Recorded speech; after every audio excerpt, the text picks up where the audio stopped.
사울아, 내가 너를 사랑한다. 이 제목으로 우리 말씀 함께 나누겠습니다.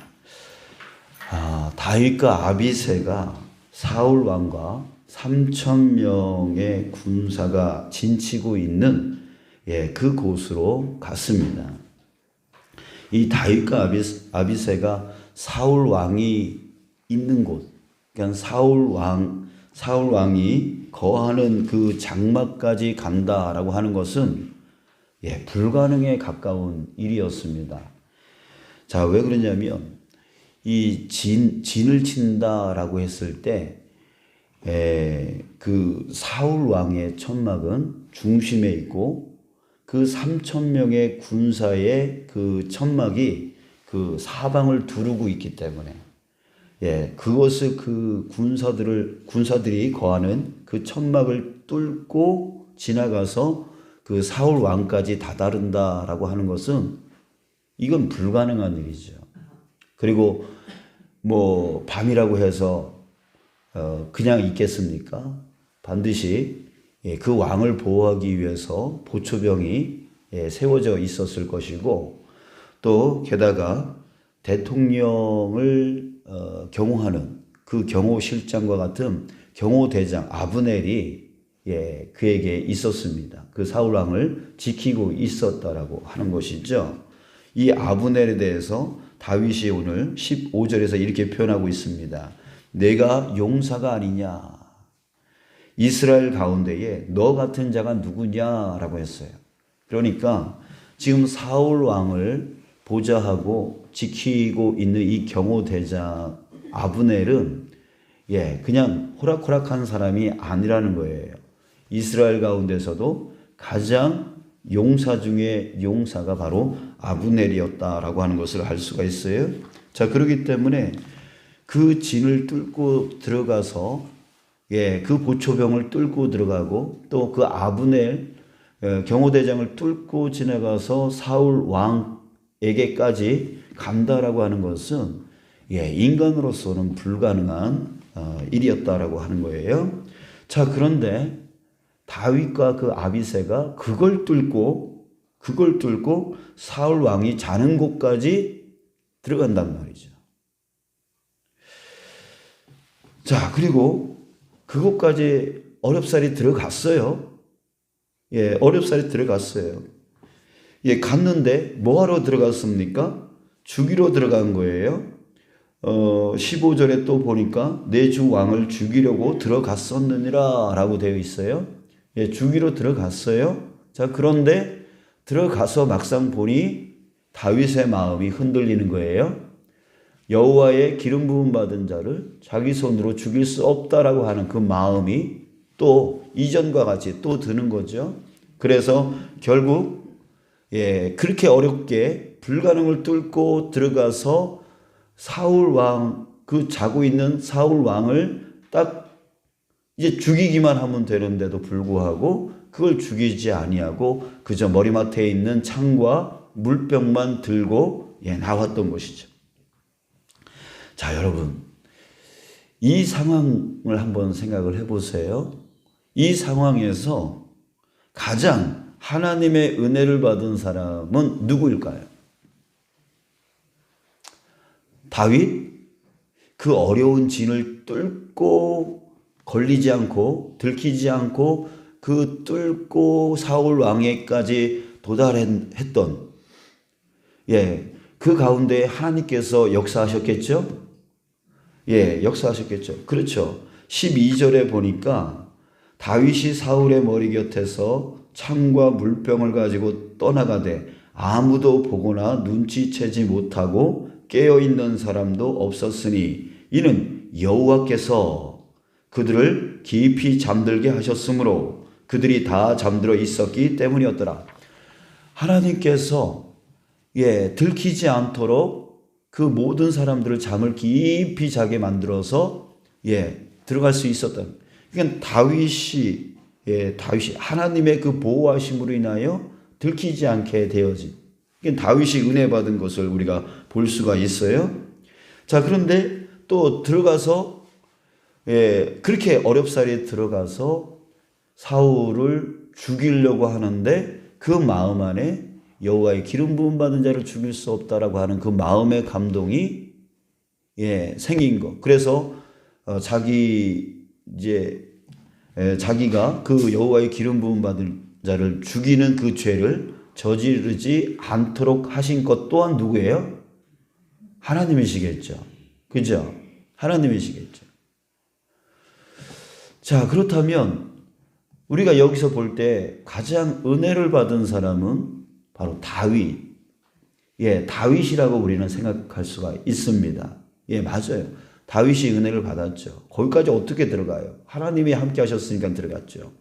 또 거기서 사울 왕을 죽이는, 하나님의 기름 부음 받는 자를 죽이는 죄를 저지를 수 있는데 저지르지 않고 나올 수 있었던 것도 또 하나님의 은혜입니다. 자, 그런데 더 깊이 들어가면 이 모든 것이 바로 하나님이 사울을 사랑하시는, 정말 하나님의 은혜가 사울을 향하고 있다라고 하는 것을 우리가 깨달을 수 있다는 거죠. 자, 왜 그래요? 여러분 한번 사울의 입장에서 한번 생각해 보세요. 아니, 저 다윗과 아비새가 어떻게 여기까지 뚫고 들어올 수 있었지? 이거는 불가능한 일인데 이거 깨닫지 않겠어요? 그렇다면 그 뒤에 누가 계시다? 하나님이 계시다. 깨달을 수 있었을 거예요. 그리고 들어와서 그렇게 나 때문에 괴롭힘을 당했던 다윗이 그 분함으로 인하여 나를 죽일 수 있었는데 나를 죽이지 않고 그냥 갔다? 그 뒤에 누가 있다? 하나님이 계시다. 하나님이 나를 살려주신 거구나. 다윗의 마음을 감동시켜서 나를 불쌍히 여기게 만들어서 나를 살려줬구나. 하나님이 나의 생명을 살려줬구나. 이거 깨달을 수 있지 않겠어요? 그러니까 이 상황 가운데서 가장 큰 은혜를 받은 사람은 바로 사울이었다는 거죠. 하나님께서 지금 이런 과정을 보여주신 것은, 겪게 해주신 것은, 사울아, 내가 너 사랑한다. 내가 너 사랑한다. 그러니 너 그 악에서 돌아와라. 너 그 죄악을 저지르지 말아라. 내가 너 사랑한다는 거 깨달아라. 그리고 네가 아무리 너 자신의 생명을 지키려고, 너 자신의 위치, 그 왕의 자리를 지키려고 아무리 보호막을 치고 진을 치고 아브넬을 옆에다 두고 그렇게 보초병을 세우고 그 3,000명의 그 군사를 너 주변에 그렇게 둘러치더라도 그럼에도 불구하고 그 생명을 주관하는 자는 나 하나님이다. 네가 아무리 그렇게 너 자신을 위해서 산다 할지라도 네 생명을 내가 빼앗으면 넌 끝장이다. 그러니까 깨달아라. 돌아와라. 그 악에서 벗어나라. 라고 하는 그 메시지를 지금 하나님이 이 과정을 통해서 이 다윗이 그 진을 뚫고 들어와서 자기까지 이루고 자기를 죽일 수 있는데 죽이지 않고 다시 돌아가게 만들어 놓은 이 상황 가운데서 사울은 그것을 깨달아야만 했다는 거죠. 자기가 얼마나 지금 하나님의 사랑, 하나님의 은혜를 받은 자인 줄을 깨달을 수 있어야 되었다는 거예요.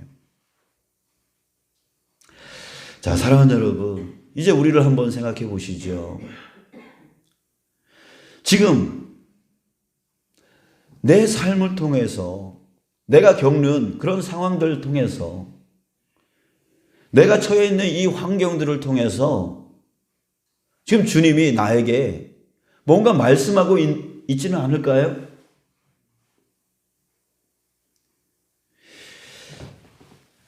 왜요? 나를 깨닫게 해주시려고. 하나님이 나를 사랑한다라고 하는 것을 깨닫게 해주시려고, 알게 해주시려고, 좀 더 건강한 삶으로, 좀 더 행복한 삶으로 나를 인도해 주시려고 지금 내 모든 상황과 환경과 또 주변의 사람과 이 등등의 그 모든 것을 통해서 지금 나에게 말씀하고 계시지 않냐라고 하는 거죠. 그런데 우리가 그것을 사울처럼 깨닫지 못하고 있는 것은 아닌지요. 지금 주님께서는 나를 사랑하셔서 계속해서 말씀하고 계시는데 우리는 귀를 닫아놓고서 내가 내 생명을 지킬 수 있는 것처럼 자만하며 교만하며 그렇게 살고 있는 것은 아닌지요. 이번에 우리는 2번의 장례를 치렀습니다.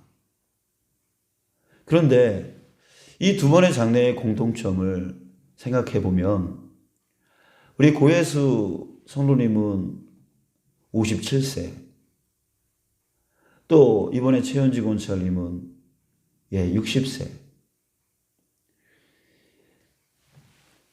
가장 자신의 삶을 왕성하게 살아야 될 그 나이 아닙니까? 그런데 어느 날 갑자기 다가온 심장마비, 어느 날 갑자기 다가온 암, 이것으로 인해서 그 생명을 잃었단 말이죠. 참 그렇습니다. 우리가 얼마나 건강하려고 애를 씁니까? 그런데 그 생명은 내가 지킨다고 해서 지켜지는 것이 아닌 거죠. 우리 그래서 기도할 때 생사화복을 주관하시는 하나님, 이런 말을 쓰는데 내가 아무리 약을 먹고 치료를 받고 뭐 난다 긴다 하는 그런 의사를 쫓아가서 그렇게 진료를 받고 아무리 내가 내 생명 지키려고 아무리 애써봤자 결국은 하나님이 오라 하면 갈 수밖에 없는 인생, 그게 바로 우리의 인생이 아니냐 이거죠. 이게 깨달아지더라는 거죠. 그랬을 때 여러분, 그렇습니다. 우리 60세가 넘으셔서 지금 살아계신 분들은 이 과정을 보면서 이마만큼 나를 살려주신 것에 대해서 하나님께 감사를 깨달을 수 있을 겁니다. 또 저와 같은 사람은 아직 57세, 60세 전입니다. 그랬을 때 내 생명이 결국 오늘 끝날 수도 있겠구나라고 하는 그것을 깨닫는 거죠. 그래서 정말 오늘 나는 어떻게 살 것인가에 대해서 다시 한번 고민하게 되어지고, 정말 내가 내 유익을 얻기 위해서, 내 욕심을 채우기 위해서 살기보다는 정말 내가 어떻게 하면 하나님을 잘 믿고 살 것인가에 대한 그런 마음이 제 마음 안에 듭니다. 그래서 바쁘다 핑계대고 이리저리 왔다 갔다 하기보다는 정말 내가 믿음에 더 집중해야 되겠구나, 이런 것들을 우리가 깨달을 수 있을 거고요. 또 우리가 나는 이래 라고 하면서 서로 갈등하고 싸우고 다툴 시간이 없다는 거죠. 사랑할 시간도 부족한데, 그죠? 내 가족들, 우리 어제 어버이날이었습니다. 그죠? 1년 중에 한 번, 저도 어제 부모님께 전화만 드릴 수밖에 없었는데, 참 이렇게 5월 8일만 되면은 부모님 생각하고 그 나머지 날은 전혀 가족들을 생각하지 아니하고 부모 생각하지 아니하고 나 바쁘다고 나 힘들다고, 내 생명이 언제 끝날지 모르는데 내 생명이 100살까지 보장되어 있는 것도 아니고, 그렇죠? 이번 장례, 2번의 장례를 통해서 참 깨닫게 되어집니다. 여러분들, 이것이 하나님이 우리에게 주시는 메시지가 아닐까요? 여러분, 우리 항상 주님께서 우리에게 은혜를 베풀어 주시는 줄 믿습니다. 아멘. 그 은혜는 바로 깨닫게 해주시는 은혜입니다. 지금 끊임없이 하나님은 다윗을 통해서 사울에게 깨닫게 해주시려고 그렇게 계속해서 말씀하고 계시는 거예요. 우리 예수님이 최후의 만찬에서 뭐 하셨어요? 가룟 유다, 자신을 배신하고 자신을 팔려고 하는 그 가룟 유다가 돌아오도록, 그 악을 저지르지 않도록 끊임없이 메시지를 던지잖아요. 이 중에 나를 팔리라. 이 중에 나를 팔리라. 그러면은 가룟 유다 뜨끔할 거 아니에요. 그 마음을 품고 있었으니까. 또 이 그릇에 같이 손을 넣는 자가 팔리라. 그러면 자기인 줄 분명히 알고 있었던 그 가룟 유다는 계속해서 그 메시지를 받고 있는 거예요. 그 메시지를 받고 있는 이유가, 그 메시지를 던지는 이유가 뭐예요? 돌아와라. 네 스스로 깨닫고 돌아와라. 돌아와라. 예, 그 메시지를 계속 예수님이 가룟 유다를 향해서 던지고 있었던 거예요. 여러분, 우리의 삶을 통하여 주님은 계속 말씀하고 계십니다. 돌아오라고요. 돌아오라고요. 이제는 그 인생이 100년, 1000년, 만년 살 것처럼 그렇게 살지 말라고요. 생명, 그거 오늘이라도 데려갈 수 있다라고요. 그러니까 싸우거나 다투거나 이렇게 살지 말고 좀 더 가족을 사랑하고 좀 더 이웃을 사랑하며 살라고. 그리고 바쁘다고 핑계대지 말라고. 우리 믿음에 더 집중하면서 살라고. 우리에게 오늘도 이렇게 이 아침에 깨워주셔서 생명을 연장시켜 주신 이유가 바로 거기에 있는 줄 믿습니다. 사랑하는 여러분, 저와 여러분들은 정말 계속해서 하나님의 은혜를 받고 있음을 믿습니다. 그러니까 우리 오늘 주님이 왜 나를 살려주셨는지, 오늘 나를 어떻게 인도하실 것인지 우리 항상 그 귀를 하나님 앞에 열고 그 상황과 환경과 사건과 사고와 그 일어나는 내 주변에서 일어나고 있는 그 모든 것이 주님이 나를 향한, 나를 위한 그 메시지인 것을 우리가 깨닫고 그 깨달음 깊이 깨닫고 주님의 사랑 가운데 오늘 하루도 살아갈 수 있는 저와 여러분들 되시길 주님의 이름으로 축복합니다.